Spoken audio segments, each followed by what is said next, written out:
कौमी असम्बली की कायमा कमेटी खजाना के इजलास में IMF प्रोग्राम की तफसीलात से मुतालिक ब्रीफिंग इन कैमरा कर दी गई। दूसरी जानिब कमेटी में ब्रीफिंग दी गई कि गुज़िश्ता माली साल तक मुल्की कर्जा 71,246 अरब रुपए रहा।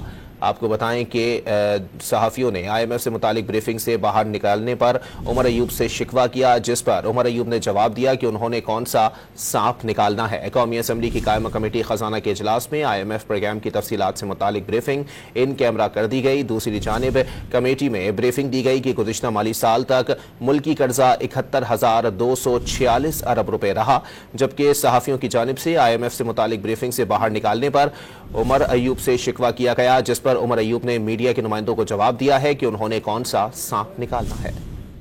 कौमी असम्बली की कायमा कमेटी खजाना के इजलास में IMF प्रोग्राम की तफसीलात से मुतालिक ब्रीफिंग इन कैमरा कर दी गई। दूसरी जानिब कमेटी में ब्रीफिंग दी गई कि गुज़िश्ता माली साल तक मुल्की कर्जा 71,246 अरब रुपए रहा, जबकि सहाफ़ियों की जानिब से IMF से मुतालिक ब्रीफिंग से बाहर निकालने पर उमर अयूब से शिकवा किया गया, जिस पर उमर अयूब ने मीडिया के नुमाइंदों को जवाब दिया है कि उन्होंने कौन सा सांप निकालना है।